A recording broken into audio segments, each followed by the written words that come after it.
you're building a startup and don't want to lose a ton of money, this episode's for you. My next guest shares his founder story of building a toy company over the duration of about 6 years, where he lost about $200,000. In this episode, he shares 4 key lessons learned that can help you avoid the same mistakes. Please welcome Ricardo Jimenez. Ricardo, welcome to the show. Sean, I'm very happy to be in your show.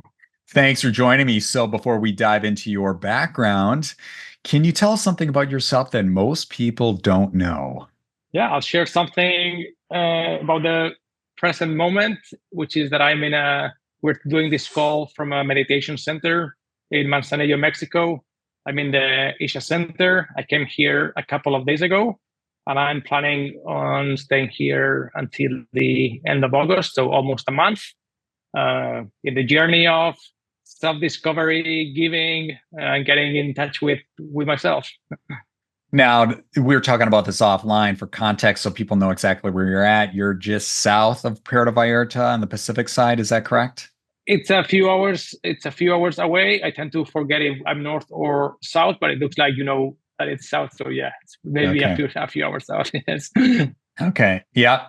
I was telling Ricardo offline that one of my favorite places to visit in Mexico. It's beautiful if you can go to Puerto Vallarta in the Pacific Ocean, not the Atlantic. Of course, people think of the Atlantic. You got Cancun and Tulum and nice places, but gosh, it's night and day difference on the Pacific side. So where you're at is a beautiful area. Yeah, and we were talking about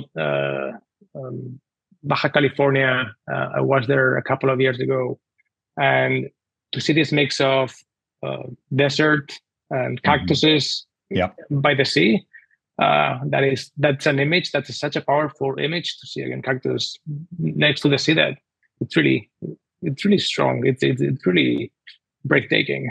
Yeah, you know what? You're 100% right, because you go to, for example, we've got friends in Arizona. We'll keep this short, and the audience is like, get to the good stuff. But Arizona, you got cactus everywhere, but where the bodies of water? Well, that's not the case. But you go to the Baja, like you said, the peninsula of California, Cabo there at the very end, which is another favorite place to visit. But you're right, it's the cactus right next to the ocean. Is a very unique.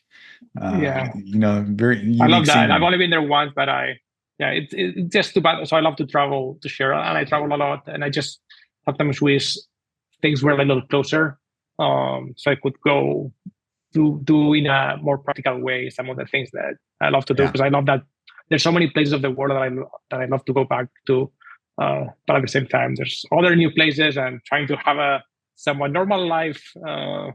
Yeah, I'll share you a different fun fact. So my only resolution this year was to travel less.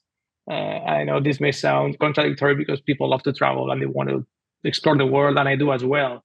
But sometimes I think we go so much to the other, let's say, extreme, that because it's very attractive, very entertaining. One more retreat and one more friend or business trip or a new country to discover, or to do a workshop here, and I feel like I'm very fortunate. So I have all these opportunities, and I want to say yes to everything because it's more fun. But I need to balance that with maybe the more healthy, regular, balanced lifestyle as well. So that's a little bit of an inner battle that I have. Well, hopefully this month-long or so meditation retreat you're on can get you on the right track. But yeah, without further ado, let's dive in. If you could take some time here, tell us your career background. I'm very excited to jump into this and learn about what did you do and what kind of lessons learned can you share with the audience. So take it from here. Sure. So I'm from Spain. I lived there until I was 20, and then I went to do my last year of college to London. I did my last year of college there. It was a lot of fun, made new friends, experimented a lot. First time I lived by myself, without my parents. And then the following year, I came back, and this was to look for my first job after I graduated undergrad. And this was right after September the 11th. Everything was very, very slow. Maybe I moved to London, I don't know, maybe 1-2 days after. So it was hard to imagine, or I didn't know all the repercussions. Everything died down, and I started looking for jobs in London, and I ended up working as a barista in a Starbucks after I graduated. And there's lots of lessons that I have from that time. These I will share. It was the first time that I made my first earned money. During the summers when I was younger, I had traveled, but this was the first time that I was having my own job. And I'll share very quickly some lessons. The first lesson is that you learn to see what is not visible, meaning if the tables are clean, if the trash bags are empty, it's because someone has been doing those things. Like you learn to appreciate so much what's not apparent. I also learned. I learned too many. So taking my time here, I learned a couple of other things. I was promised a promotion very quickly, and it didn't happen. Not because of it didn't happen because I guess it's always very often you promise something and then it takes much longer. And then I realized that my boss's boss had also been promised a promotion, and it hadn't happened for him in 3 or 4 years. So this was the manager of the Starbucks. He had been promised to be the area manager, and it hadn't happened for him in a couple of years. Right? So we tend to miss. We focus on ourselves and our problems, and it's sometimes hard for us to believe that the same problems that we're having, we feel like there's a guilty person that's not making their commitments. But at the same time, someone that's far above from them, it's not meeting their commitments with them. All these new, I guess, inside relationships about things work because we tend to idealize how things were supposed to be. I think when you're young, you want to give your best, and you haven't had this encounter with reality. And then one more insight is that companies can have all the policies in the world that they want. They can have all these rules and they can hire, but at the end they're in the mercy of people. Their front people are interacting with their customers, and then sometimes you could see that some of the baristas were not giving the drinks that had been ordered because they said, "Oh, they're not going to notice." And I'm not getting too much into detail, but it was very, again, insightful to realize that we can try to have systems, processes, logistics, rules, but at the end, companies and everything, it's at the hands of people. And other lessons that I've had that I don't know if we're gonna have time for more. There's more, but that was my first job. Then after a few months, I went back to Spain. I worked in my first office job for Iberia Airlines, the Spanish Iberia airline company. And soon after, I went to Indonesia to work in the Spanish embassy of Indonesia, working in business relationships between Spain and Indonesia. So this was not the diplomatic side. It was, let's say, the economic business development side of the government. And I did that for a year. Incredible year. Lots of stories. It was the first time I lived in Asia, and I went to almost every country in Southeast Asia. I learned the language very quickly. You would think that Indonesian, it sounds very exotic and complex and intimidating, but they share our same alphabet, almost our similar sounds. There's no future, no past, no plurals, no genders, no articles. So very quickly, I'll say I was going on dates with girls that didn't speak English, and for sure they weren't speaking Spanish. And yeah, we weren't talking about how an engine works. It was very basic conversations, but it's very gratifying to move to a country and very quickly learn the language and be able to move around. And after that, I moved to Miami. We started an office for a company that did the first. I don't know if you remember the first ringtones and wallpapers. This was right before the smartphones. So we were doing this, and then I took a year off to travel, and then I went to India, Italy, did a few meditation retreats, and then I went to business school at Duke. I did an MBA there, and then went to Austin to work for a very big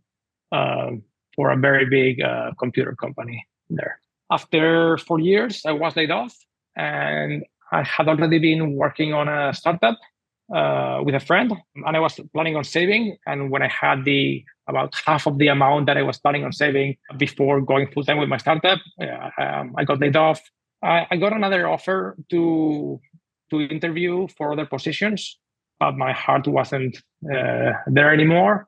And even though, again, I hadn't saved the amount that I intended to, sometimes I guess things are not perfect, and I realized that it was my time for do what I always wanted to do, because there's lots of things that I appreciated about working on the corporate world, and there's lots of reasons to do it. I guess in this company, it feels the warmth, the paycheck, the benefits, the schedule, the infrastructure. I made most of my friends from Austin there, so very good and smart people. But I never had the ambition to climb the corporate ladder, and at the same time, I didn't have the lack of, let's say, ambition, or in the lack of passion, or I didn't want to play the game of just coasting. It felt like none of those scenarios were the right fit for me. But mostly, I felt that I wanted to self-express and I wanted to be free. I was very optimistic, so I wanted to make an impact on the world, and I also wanted to get a reward for that. I think I always had a very deep desire for freedom. I didn't know what being I never heard the word founder until I was 28 at Duke. So I never knew what that was, but I always had the desire of freedom, that there was more to what I was saying. I didn't want to ask for permission to take a holiday or things like that. After I was laid off, I went all in with my company, and the story of the book is the whole story from the very beginning to the very end. Got it. Let's take a quick commercial break. All right, the TYKR mobile app for both iOS and Android is now live. It includes all the same features as the web app, including stocks, ETFs, crypto, a watch list alerts, so if something changes, you automatically get notified, a portfolio tracker, and a confidence booster powered by OpenAI. Plus, it includes learning modules inspired by Duolingo, in this case investing learning modules to help you get up to speed as fast as possible. If you're interested, you can go to TYKR.com. You'll see the Apple and Google logos right up top, or you can go to the Apple App Store or Google Play Store and download the app for free. All right, back to the show. Well, let's dive into this company. What is this company still operational today, No, or did you sell it? It's not. I wish I had sold it, but I just had to, at some point, turn off the checkout button and let it go to sleep. So we did, So we did toys. I had a friend in Spain. I had seen him the previous Christmas. We started exchanging ideas. We both wanted to start a company, and we liked the idea of toys in the shape of countries. We had no idea about the world of education or toys, but we thought pause there. This is what I gotta reiterate. Did you say toys in the shape of countries? Yes, that's what we did. Are we talking about? Because I remember as a kid, I remember a puzzle that was of the states of the United States. But give us examples here. So it were plush toys. Plush toys. And plush toys in the shape of countries. We started with four countries: Italy, Mexico, China, and the US. And each of them had names and they had stories. And the big intention was to raise global kids. I wanted kids to learn about the world from their point of view of play and education. But what I really wanted them was to have a friend from a different part of the world. Because now something happens in Italy, you have your friend from Italy, and it lands in you in a very completely different way. Now, when you start having friends from different countries, let's say now, France is not the same as Italy. Or when you've traveled there and you've eaten their food, you've made friends from that place, a little bit of their history. If you don't know anything, everything sounds the same. So when I was telling you about Indonesia, I went to Indonesia. I had never been to Asia. And it just sounds like Asia, like a one big block thing. And as I was traveling around the countries in Asia, I realized that they were more different amongst themselves when I went to Myanmar, Vietnam, Thailand, Cambodia, Malaysia, Singapore, maybe others. So they were so different amongst each other and I could have never predicted that. So the intention was to inspire kids about the world in a playful way, but also something that I liked is that I thought there was a lot of opportunity in the product line. So I thought we're going to start with 4 countries, but it's very easy to go to 200 countries.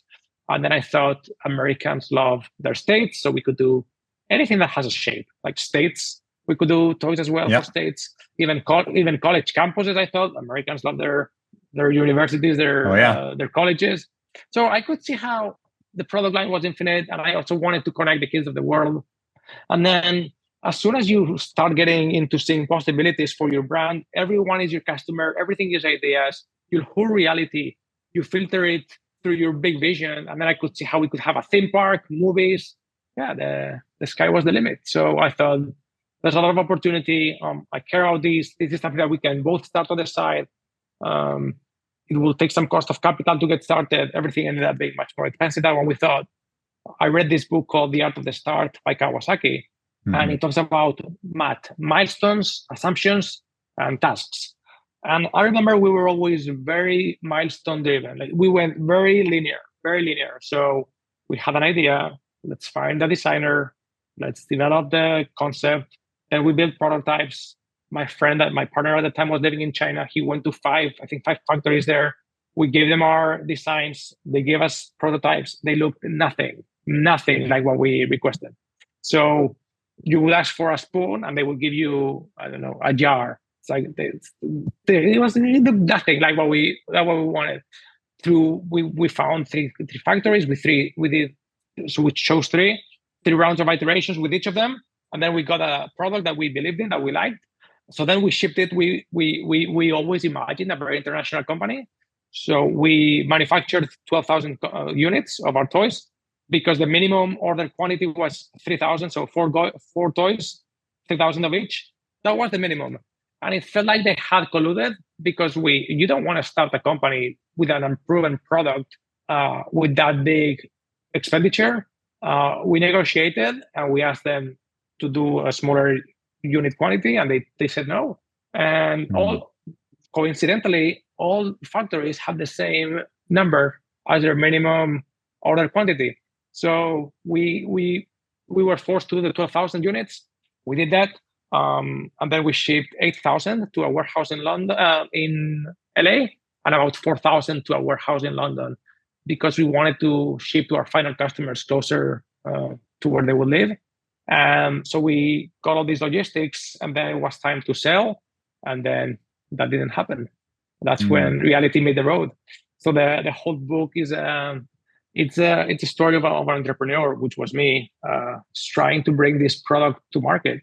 I would think about different markets, so toys, travel. We were in education. We were in some schools, gifts. We were in lots of different stores, and we have some very small successes in lots of different areas, but we never got the traction. So being an entrepreneur there, I think that I enjoy building products, but with experience, what I realized what it's really hard is to actually sell. And I've heard this quote: first-time entrepreneurs focus on the product, second-time entrepreneurs focus on distribution. And I can see how that's really where the rubber meets the road. Yes. Okay, so to zoom out here, the book, what is the title of the book? So it's Crash Course. It's always with me. Even in a meditation retreat here in Manzanillo. Crash Course, a founder's journey to saving your startup and sanity. And it talks about what I like to talk about the book is that there's lots of books about companies, how to build a company, right? How to do product market fit, how to talk to an investor, how to do a business plan. But they don't talk about the person who has to do all those things. And we completely miss that it's so hard doing those things. And we have all these expectations as founders. We are optimistic. We have so much desire. We believe so much in what we do. We give everything to it. And most likely, in over 90% of the cases, your expectations are not going to be met. Yeah. So when your expectations are not met, whether you're conscious or not, whether you want to accept it or not, emotions are going to be generated. And you're going to start feeling sad, frustrated, lonely. You're going to question yourself. You're going to feel bad. And what we do is run away from that. And we try to feel better by actually accomplishing our goals and making making the world, the external world, accept our product, which is what we really want. But we could be so consumed by all these emotions that we are not operating from clarity. So even though you're not doing this for the right reasons, I would encourage everyone to stop, see what's happening with them, because most likely there's a big turmoil going on inside them, and you don't want to live with this. Again, it's not healthy for you. You don't want to carry that energy. But if you, even again, when I talk about the wrong reasons, even if you only want to do it not for yourself, but for your company, that will bring a lot of clarity and productivity. Yeah. And I share a lot of times, maybe towards the third or fourth year, I was with this startup 6 years. But yeah, since idea from the end, yes, it was over 6 years. Yes. Wow. Okay. And then you came to a realization that this isn't going anywhere, and you got to, as you phrased it, you turned it off. You turned off the engine. Yes, but it took a lot, because let me elaborate on that and bring some memories. It took a lot because when you believe in something so much, and when you want something so much, I told myself that I'm going to work on this for the rest of my life. And that's the idea that I have. I'm going to work on this until I make it happen. And we all hear that the number one quality that entrepreneurs need is grit, resilience, determination, capacity to overcome obstacles. And I did feel like I had that. And I wanted to see myself as someone that would solve obstacles until the end of life. But at some point, after 6 years, so I had run out of my savings, had run out of my loan, and it was time to find some more money again. But more than anything, I realized that that wasn't the life that I wanted for myself anymore. So at one point, I stopped optimizing for my startup, and I started pointing the finger back at me, and I started thinking about my life and what I wanted for myself. And this is not something easy to do, because for many years, all you do is make decisions based on what's best for your company. You neglect yourself. You don't, or I didn't take care of myself as much as it would have been ideal. I made sacrifices. So at one point, I realized that I wanted something different. And this is not a very easy transition, because lots of times we stick to things that don't work, and it's very hard to admit that they don't work. Yeah. I always like to say that it takes a lot of self-honesty to start something new that only, let's say, you believe in. That's when most startups fail. So you need a lot of, let's say, courage, but it also takes during the journey. Most likely, even the most successful entrepreneurs will often say that things did not go as they expected, that things were 100 times harder than what they could have imagined. And again, these are all unspoken expectations that when they don't go your way, they generate uncertainty, fear, self-questioning, and we don't look at ourselves when we're having all these emotions. And then again, the final step is it also takes, again, a lot of self-honesty to put something to sleep and admit that I've worked for 6 years on this. I put all my money, all my energy, all my friends know about this. The only thing that I've taught for 6 years is this company. I feel like I just don't want to do this anymore. This is not the life that I want for myself.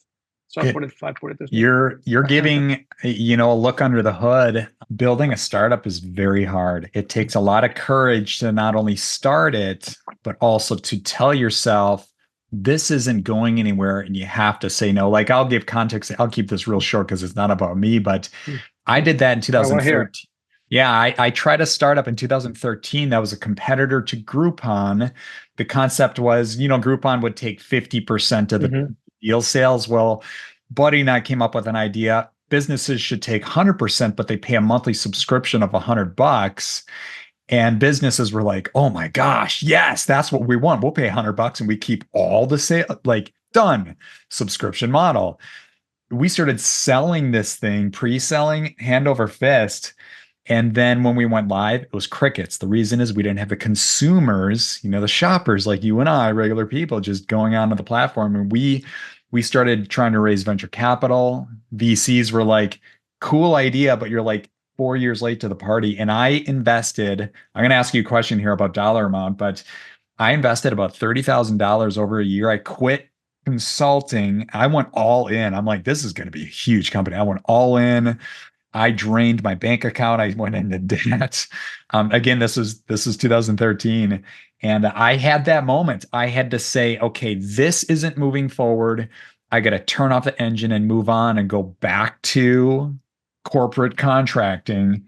And that's what I did. And I was emotionally beat up for a bit, but it made me, and maybe you had this moment too, is made me realize that I let emotions as business cohabitate, and I can never do that again. I have to move forward based on logic. If you have a logical path forward, then move forward. But if you move forward based on emotions and feelings and this, I believe in this.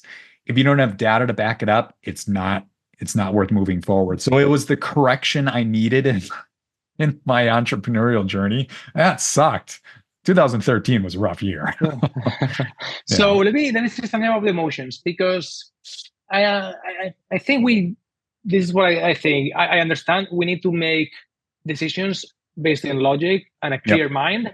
However, in order to be in that state, we need to have made room for emotions to move through, to channel them, to regulate them, to connect with them.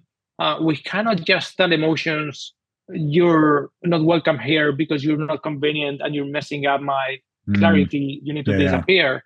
Unless, so we want to pretend that, I think we want to imagine that we are immune to those, but we are not black boxes. Which nothing permeates, nothing happens. So of course, so this is why I think it's so important, because we're trying to make a logic decision, but if you're boiling inside, there's not going to be any logic in there. It's just going to be you're trying to come with a quick, a quick fix, a quick relief.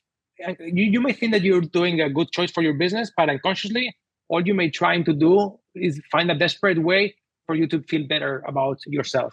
And this may not be the best decision. So you need to take care of yourself first, calm down, go back to clarity. And from this point, then of course, then it's ideal that you will have, let's call them clean calls, clean decisions. Can I ask, how much money did you invest in Plush Keys? Yeah, so I had a partner.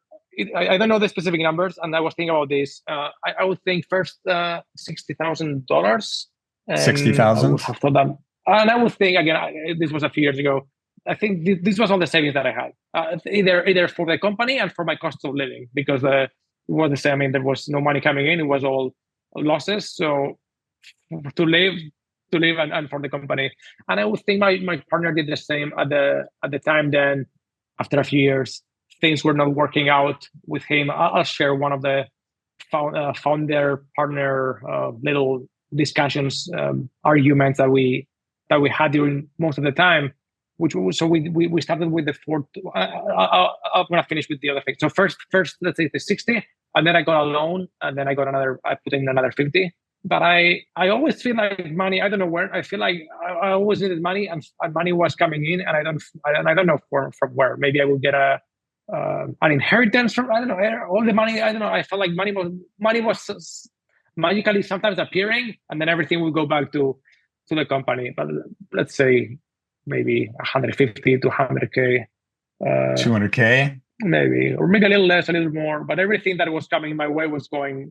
If you include my cost of living, then yes, yeah. This is good, and I really appreciate you coming on, because not a lot of entrepreneurs that fail at an enterprise are willing to share their story. But at the end of the day, it's not a failure. It's really you're giving people a roadmap. And I'm going to summarize here a bunch of good tips here for the audience, because I usually do roll up, I break the fourth wall, speak to the audience. You've created a win. You've created a roadmap on what not to do, and of course people can listen or they can go their own way and try to do their own thing, but it's like you got some good takeaways here, so thank you for sharing. What was a trigger point that you were like, that's it, Ricardo, I'm putting this to bed and I'm moving on? Was there a definitive moment that you had to tell yourself, that's it? When I look back, I've seen lots of startups that had a really bad, let's say, disgrace moment. Someone would tell them they committed for big check and they didn't, or a customer would pull out last minute. So, but in my case, I always think it was a death in 1,000 cuts. But so again, it was just one more day, one more cut. It was just one struggle after another struggle. But I do remember the moment in which an entrepreneur friend told me that what I was doing had a cost of opportunity. And it gave me very fresh perspective to think, whoa, it's true. It's true. My life is not so determined that this is not the only thing I can do. So instead of looking backward about this idea that I had fallen in love with many years ago, I started thinking it's true that I could be doing so many other things, and I'm going to open up and trust that there's other, let's say, things that could be coming to me that could be more aligned with, I don't know, with a happier life. Let's put it like that. I love it. I'm going to do a quick roll up here, and then we're going to, I'm going to ask where the audience can reach you. So as I mentioned, I like to break the fourth wall. I've got 4 really good takeaways here for entrepreneurs that can help them build their business or avoid, kind of running into what you ran into. And again, thanks for being so vulnerable here. This was good. So number 1 is, this is key. You kind of touched on this a little bit about your journey, and what you're doing right now was take care of yourself first. No matter what you're doing or what you're working on, take care of yourself first. You mentioned you kept your day job for a while. I did that. I did that with my current company. I kept my day job for 3 years. Did I want to keep my day job for 3 years? No, I wanted to keep it for 3 months, but it turned into 3 years. Maintain within this first point is maintain work-life balance. Sounds like the meditation retreat. You're getting good at that. I tell people all the time, make sure you're getting good sleep, good nutrition, and good workout routine of some sort. That's key. Number 2 is start with distribution, not product. I love this quote. We didn't talk about this, but perfect is the enemy of good is a phrase used. And don't ever go for a perfect product. Make it good, and then try to sell that. Because if you work on perfect, you're going to work on it for the next 20 years. Number 3, don't fall in love with your business. You did that. I did that. You learn from that. Don't fall in love with it. And number 4 is think about opportunity cost. You could be working on something for 5, 10, 15 years and not getting anywhere. You got to think about, okay, how can I pivot? Which is what you did. You pivoted to a book to package the value, and now you sell that. So I thought that was a genius play. All right. Speaking of the book, is this book available on Amazon?